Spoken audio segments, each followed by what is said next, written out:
땅의 지성소에 들어가 보좌하며.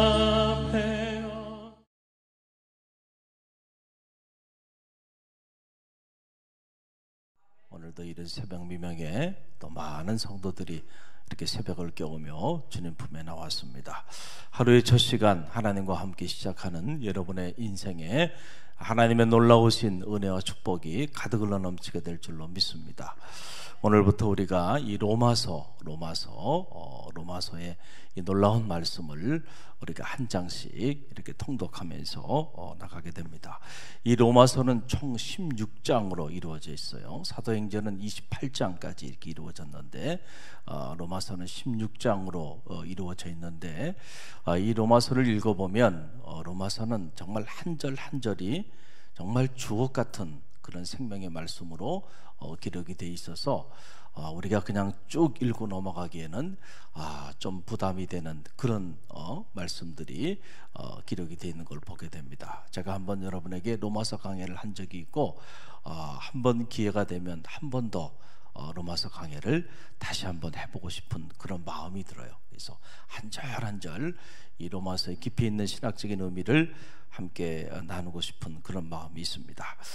천하를 주름잡던 제국의 수도 이태리 로마, 그 로마의 교회가 세워졌다고 하는 것은 참으로 당시로서는 놀라운 일이 아닐 수가 없었고요. 이미 우리가 사도행전을 통해서 사도 바울이 어떻게 로마에까지 입성하게 되는지 우리가 그 사실을 이미 쫙 묵상해 보았습니다. 비록 죄수의 몸으로 로마에 입성하게 되었지만 그곳에서 복음을 선포하였을 때 그 복음의 씨앗이 철의 제국 로마를 무너뜨리게 되었다라고 하는 사실이죠. 이것이 바로 복음의 능력이에요. 하나님을 사랑하는 자, 그 뜻대로 부르심을 입은 자들에게는 모든 것이 협력하여 선을 이룬다. 죄수의 신분이라 할지라도 여러분 그가 복음의 씨앗을 가지고 들어갔을 때 그를 통하여 위대한 복음의 역사가 나타나게 된 것이죠.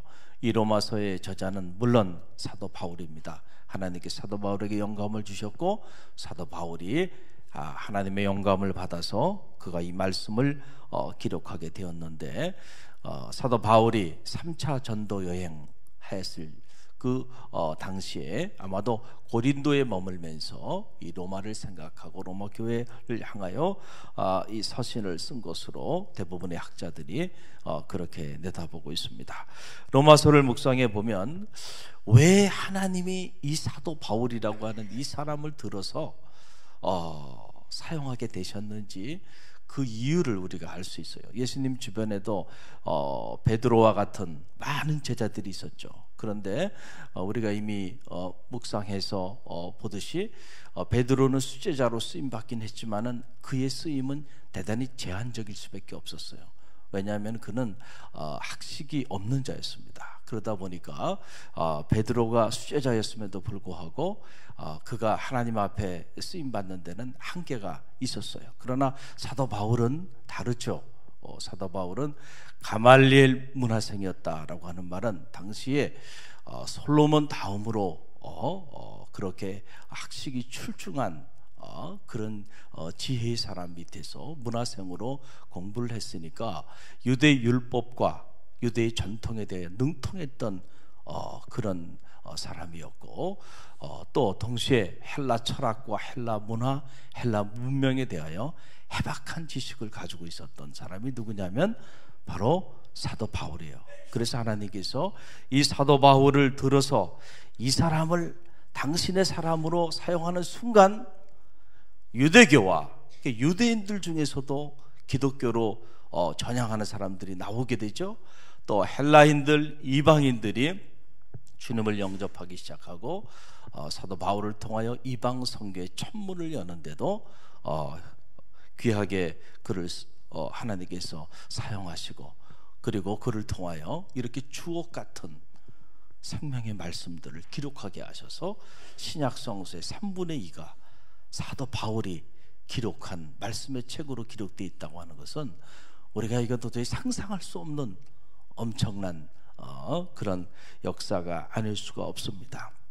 바로 사도 바울이 하나님의 손에 붙잡힘을 받게 되니까 그 전에는 그가 가지고 있는 지식과 지능들이 세상의 문명을 위해 세상을 위하여 사용될 수 있는데 그러나 하나님께 쓰임받기 시작하니까 그 세상에 대한 해박한 지식이 이제는 어떻게 쓰임받기 시작하는 거예요? 하나님의 영광을 위하여 제한 없이 쓰임받게 되었다라고 하는 그런 사실입니다. 여러분, 모세를 들었을 때도 보면 모세가 40년 동안 어디에 있었어요? 어디 있었나요? 어디 있었어요? 여러분, 모세가 40년 동안 이집트의 그 궁정에서 이집트의 문화와 문명을 다 배우지 않았어요? 왕자로 자랐으니까 그 이집트를 다 아는 사람이에요. 그리고 하나님이 때가 되매 그를 또 광야에서 훈련시키시고 40년 동안, 그리고 난 다음에 하나님이 그를 들어 쓰시잖아요. 할렐루야. 그러니까 여러분, 모세가 이스라엘을 출애굽시키는 위대한 하나님의 사람으로 쓰임받게 되지 않습니까? 다 그만한 준비의 기간들이 필요했던 거예요. 할렐루야. 그래서 오늘 이 말씀을 이렇게 묵상하면서 보게 되면 사도 바울이 로마서 1장, 오늘 이제 1장인데 1장 안에 보게 되면 이 수신, 다시 말하면 사도 바울이 이 로마서를 기록하면서 누가 이 편지를 받기를 원하는가라고 하는 건데 그 수신자가 기록되어 있어요. 로마에서 하나님의 사랑을 받는 모든 자에게로 이렇게 기록이 되어 있는 것을 보게 됩니다. 로마에 있는 모든 사람들 대상으로 하는 게 아니고 로마에 있는 하나님을 사랑하는, 특별히 하나님께로부터 택함받고 부르심을 받은 성도들, 그 성도들을 향해서 선포된 메시지가 바로 로마서예요. 그러니까 이 로마서는 이미 신앙생활을 하고 있는 성도들에게 그들의 신앙이 더 깊어지고 그들의 신앙이 더 정리되어질 수 있도록 이렇게 선포한 그런 말씀이기 때문에, 그래서 이 로마서가 대단히 이렇게 신학적인 깊이가 있다는 거예요. 그래서 이 로마서는 신앙생활을 하고 있는 성도들이 그 신앙의 내용을 채우기 위해서 깊이 있게 묵상하기에 딱 좋은 하나님의 말씀의 책이에요. 20세기 최고의 신학자로 불리우는 칼 발트라고 하는 신학자는 로마서 주석, 이 로마서를 주석함으로 세계적인 신학자가 됩니다. 그만큼 이 로마서가 신학적인 깊이를 가지고 있는 놀라운 영적인 하나님의 말씀의 책이다라고 하는 사실입니다. 자, 이 로마서 1장을 보게 되니까 사도 바울이 로마에 가서 복음을 전하기를 그가 갈망했던 것을 우리는 이 1장을 통해서 발견하게 됩니다. 여러 번 내가 너희에게 가고 싶었다. 여러 번 내가 너희에게 가서 복음을 전하기를 원했지만 그러나 그때마다 길이 막혀서 내가 가지 못했지만은 그럼에도 불구하고 나는 결코 포기하고 있지 않다. 기회가 되는 대로 나는 또다시 로마로 가기를 열망하고 있다라고 하는 말씀을 오늘 로마서 1장에 기록하고 있는데 15절 말씀이 그 내용의 한 자락입니다. 15절만 읽어봅니다. 함께 읽습니다. 그러므로 나는 할 수 있는 대로 로마에 있는 너희에게도 복음 전하기를 원하노라. 아멘. 이미 여러 차례 길이 막혔지만 그럼에도 불구하고 나는 포기하지 않고, 그럼에도 불구하고 할 수 있는 대로 로마에 있는 너희에게 가서 내가 복음을 전하고 싶다. 여러분, 이 사도 바울이 로마를 품고 기도했던 모습을 우리가 이 대목에서 엿볼 수 있고, 얼마나 사도 바울이 로마에 가서 복음을 전하기를 열망했는지 우리가 이 로마서 1장을 통해서 읽게 됩니다. 자, 이 내용을 이렇게 읽으면서 느껴지는 것이 그거예요. 사도 바울이 결국 로마에서 순교를 당하거든요. 그러니까 그 제국의 수도 로마, 여러분 핍박의 진원지 아닙니까? 박해의 진원지인 그 로마로 들어가서 내가 거기서 복음을 좀 전해보고 싶다. 다시 말하면 자기 죽음의 자리예요. 그런데 그 죽음의 자리를 피하지 않고, 마치 예수님이 베드로가 주님께서 예루살렘으로 입성하셔야 된다고 말씀하셨을 때 그 길을 막았지만은 주님께서는 내가 가야 하리라, 그 길을 걸어가시잖아요. 또 사도 바울이 로마가 바울을 환대하겠어요? 아니잖아요. 그런데 그 로마로 가서 복음을 전하기를 이렇게 열망했던 그런 사도 바울의 모습을 보면서 이런 생각이 드는 거예요. 우리는 과연 정말 신앙생활 하면서 복음을 전하기를 이렇게 열망한 곳이 있는가? 내가 그곳에 꼭 가서 복음을 한번 좀 전해보고 싶다. 여러분, 그런 곳이 있습니까? 할렐루야. 우리가 신앙생활 하면서 이 복음에 대한 열정, 내가 왜 거길 가길 원하는가? 그곳에 가서 복음을 전하고 싶다는 거죠. 수차례 길이 막히고 또 막힘에도 불구하고, 그럼에도 불구하고 사도 바울은 이 제국의 수도 로마로 가서 복음을 전하기를 열망했던 이 모습을 보면서 이 열정이, 이 복음에 대한 열정이 하나님이 그를 통하여 복음의 위대한 역사를 이루는 동력이 되었구나 라고 하는 것을 다시 한번 깨닫게 되고요. 무엇보다 사도 바울이 이 복음을 가지고 제국의 수도인 로마로 가서 복음을 전하겠다고 그렇게 열망했을 때는 사도 바울 마음 안에 복음의 능력을 신뢰했기 때문에 가능한 것이죠. 할렐루야. 그 사람들이 어떤 사람들인데 그 사람들한테 가고 복음을 제시해봐야 듣는 사람도 아무도 없어. 그리고 복음이 당시에 로마의 문화와 문명 앞에 아무것도 아니고 허접한 것이고 부끄러운 것이고, 만약에 그렇게 생각했다고 한다면 그 복음을 가지고 거기 가서 목숨을 걸고 복음을 전하려고 했겠어요? 복음에 대한 확실한 확신이 있었고 믿음이 있었고, 오히려 사도 바울 마음 안에 이미 이 복음으로 제국 로마를 무너뜨릴 수 있고 변화시킬 수 있다고 하는 확신이 있었기 때문에 반드시 그곳에 가야 되겠다라고 이렇게 열망하지 않았겠는가. 할렐루야. 그래서 이 1장에 보게 되면 그 내용이 나와요. 16절을 보세요. 사도 바울이 복음에 대하여 어떻게 생각하는지 16절 함께 읽어봅니다. 내가 복음을 부끄러워하지 아니하노니 이 복음은 모든 믿는 자에게 구원을 주시는 하나님의 능력이 됨이라. 먼저는 유대인에게요, 그리고 헬라인에게로다. 아멘. 확실한 믿음이 있었어요. 사도 바울은 나는 결코 복음을 부끄러워하지 않는다. 그리고 이 복음은 모든 믿는 자들에게 구원을 가져다 주시는 하나님의 능력이 됩니다. 유대인들도 변화시킬 수 있다. 그리고 더 나가서 너희 헬라인들, 이방인들도 다 변화시킬 수 있다. 왜냐하면 이건 하나님의 능력이 되기 때문이라는 거죠. 할렐루야. 그 확신이 있었기 때문에 유대인에게는 유대인의 문화와 문명으로, 헬라인에게는 헬라의 문화와 문명을 배경으로 복음을 전하기 시작하면서 사도 바울의 복음의 그 영역은 제한되지 않고 선포되기 시작하면서 이 한 사람 사도 바울을 통하여 여러분 복음이 전 세계로 전해되게 되는 그러한 계기가 되었다라고 하는 사실입니다. 그런데 우리가 기독교 역사를 이렇게 들여다보면 이렇게 뿌려진 이 복음의 씨앗이 그냥 쉽게 사도 바울에게 복음 전하니까 금방 그냥 막 교회가 세워지면서 로마가 막 변화되기 시작하면서 이렇게 로마를 중심으로 전 세계에 복음이 전해지게 되었나요? 아니에요. 여러분, 복음이 선포되어지는 과정을 보면 결코 그렇게 순탄하게 이루어지는 게 아닙니다.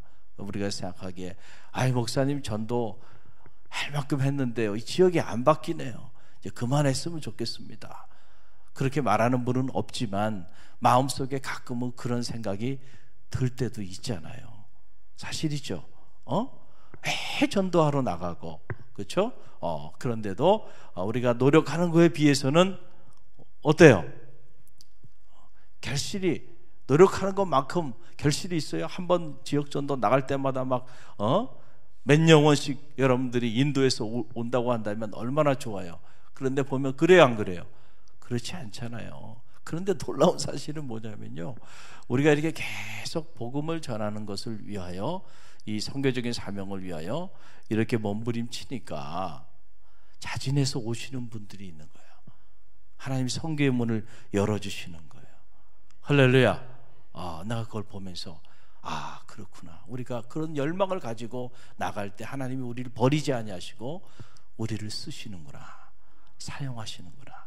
여러 차례 길이 막혔지만은 그래서 복음의 위대한 사도로 그런 모습으로 로마에 입성하지는 못하지만은 그럼에도 불구하고 죄수의 몸으로라도 내가 그곳에 가서 복음을 전하겠다고 열망할 때 하나님이 그 사람을 들어서 이렇게 사용하여 주시는 거예요. 교회도 저는 그렇다고 봐요. 여러분 보세요. 사도 바울이 이렇게 복음의 씨앗을 뿌리잖아요. 그리고 4세기가 되기 전까지 313년에 컨스탄틴 대제에 의해서 밀라노 칙령이 선포되면서 놀라운 사실은 이 로마가 기독교를 국교화해 버립니다. 놀라운 기적이 일어나는 거예요.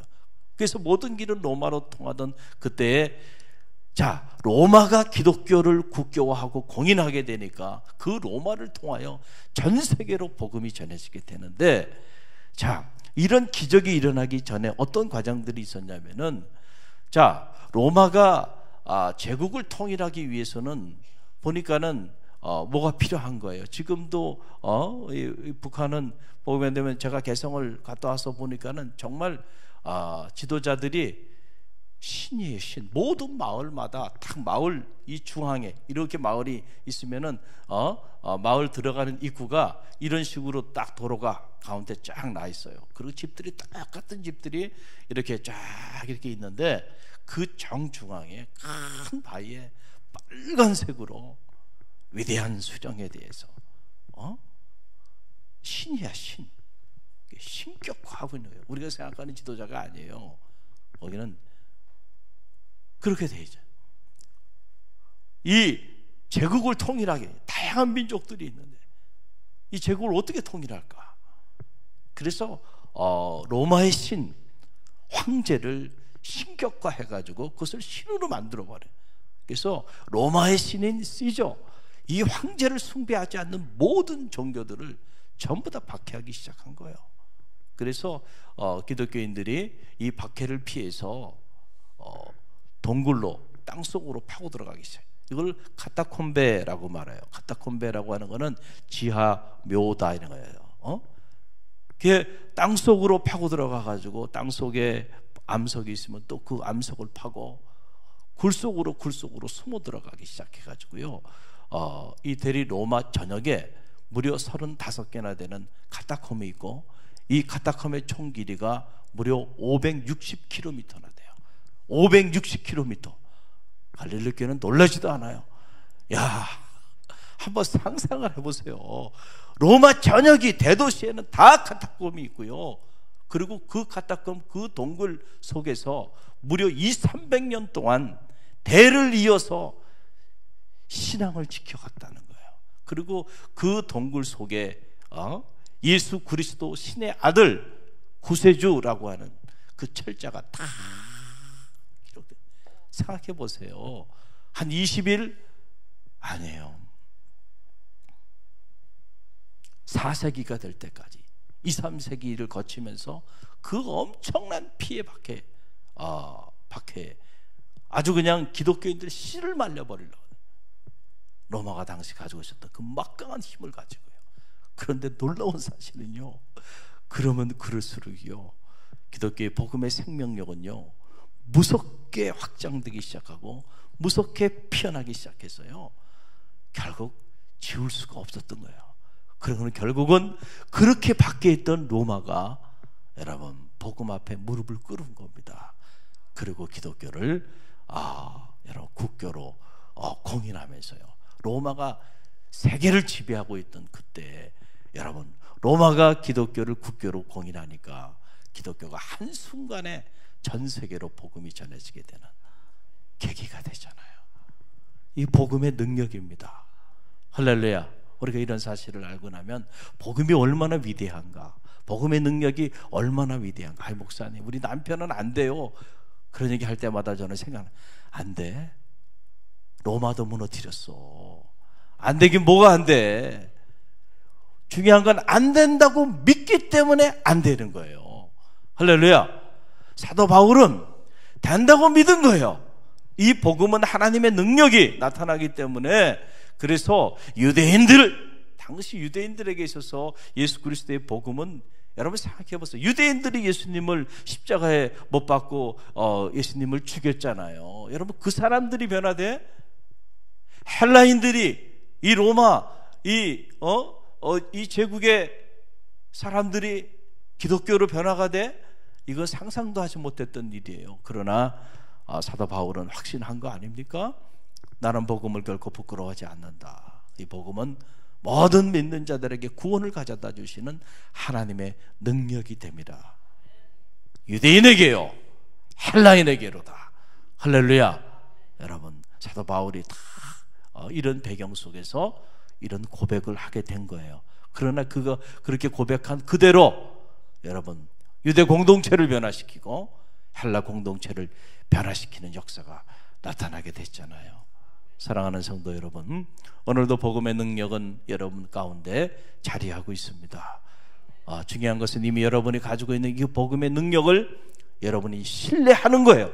예수 그리스도의 십자가의 죽으심과 그 부활, 그것만 선포해도요 세상은 바뀌게 돼 있어요. 여러분의 가정도 바뀌고 여러분의 남편도 바뀌고 자녀도 바뀌고 이 지역도 변화되게 돼 있다는 사실을 꼭 기억하시고요, 어떤 경우에도 좌절하거나 낙심하지 마시고 오늘 그 복음의 능력을 가지고 하나님의 역사를 이루어나가는 능력 있는 갈릴리 교회 모든 성도들이 되시기를 주님의 이름으로 간절히 축원드립니다.